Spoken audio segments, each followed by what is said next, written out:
শিশির ভেজা ভোরের আলো যখন পূর্ব দিগন্তে উকি দেয় আর চারপাশে ঢেকে থাকে ঘন কুয়াশার চাদরে, ঠিক তখনই বাংলার মাঠে শুরু হয় এক নতুন দিনের গল্প। এই কুয়াশার আবরণ ভেদ করে এগিয়ে চলেছে কিছু অদম্য প্রাণ। তারা কৃষক, তাদের পায়ে লেগে আছে মাটির গন্ধ আর চোখে সোনালি স্বপ্নের ঝিলিক। প্রতিটি পদক্ষেপ যেন জীবনের ছন্দ, হাতে কাস্তে মনের সংকল্প। মাঠ ভরে আছে কৃষকের সোনার ধানে। এ যেন প্রকৃতি আর মানুষের বহু প্রতীক্ষিত মিলন। ধীরে ধীরে কুয়াশা কাটতে থাকে আর ফুটে ওঠে ভোরের পরিষ্কার আলো। সেই আলোয় ঝিলমিল করে ওঠে সদ্য কাটা ধানের শীষ।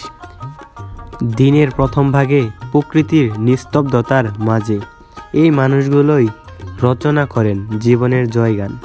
তারা শুধু ধান কাটেন না, তারা কাটেন এক বছরের অপেক্ষা আর ঘরে তোলেন আশা ও প্রাচুর্য। এই দৃশ্য আমাদের শিকড়, আমাদের ঐতিহ্য। এই দৃশ্য বাংলার চিরন্তন্য কৃষক জীবন। কেউ কেউ মাথায় করে ধান নিয়ে যাচ্ছে যার যার বাড়িতে। বাড়িতে ধান নিয়ে গিয়ে এগুলো মাড়াই করবে, তারপর ধানগুলো আলাদা করে রাখবে। ধান কাটা শুরু হয়ে গেছে এবং চারপাশটা দেখতে অনেক সুন্দর লাগতেছে। বন্ধুরা, দেখতেই পারতেছেন একদম ক্ষেতের শেষ মাথায় এই জায়গায় পানি রয়েছে। পানি শুকিয়ে এই জায়গায় কাদা হয়েছে, দেখতেই পারতেছেন। যেহেতু এগুলো টান ক্ষেত, তার জন্য এগুলাতে ধান হয়েছে সুন্দর সুন্দর, কিন্তু নিচা ক্ষেতে পানি থাকে তো তার জন্য এই জায়গায় ধান রোপণ করা হয় নাই। সো আমি এখন যাচ্ছি একটু উঁচা জায়গায়। এই পাশে রয়েছে আপনার পানি কম, খালি কাদা, আর এই পাশে আপনার একটু পানি বেশি যেহেতু, তার কারণে এই জায়গায় জাল রাখা হয়েছে। এই জাল থেকে মাছ তোলা হয়। আর এই পাশে একটু পানি নাই, খালি কাদা, তো তার কারণে এই জায়গায় কোনো জাল রাখা হয় নাই।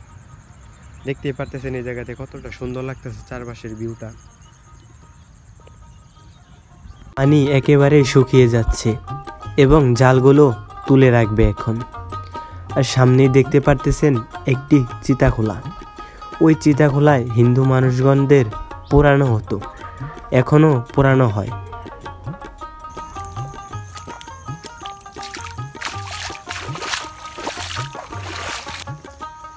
ভিডিও করতে সে অবস্থা একবারে টাইট হয়ে গেছে, এই কাদার উপর দিয়ে যাইতে হচ্ছে।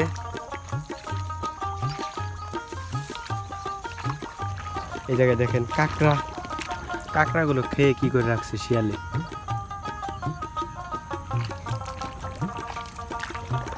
চারদিকে সবুজ ধানে একদম ভরে আছে, দেখতে সুন্দর লাগতেছে। তো অবশেষে উঠে এলাম একটু ভালো জায়গায়, তাও এই জায়গা দিয়েও কাদা রয়েছে।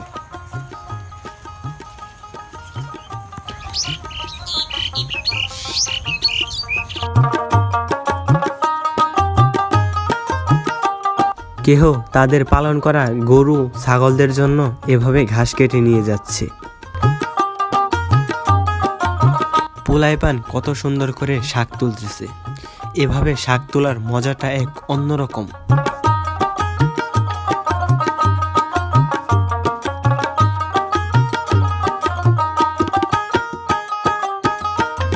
এই কৃষকদের কষ্টের ফলন ধান থেকেই কয়েকদিন পর বানানো হবে মজাদার শীতের পিঠা।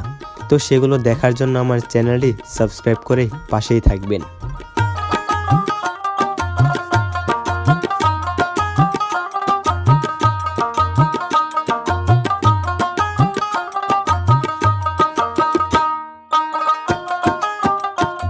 তো আজকের মতো এই জায়গা থেকেই বিদায় নেব।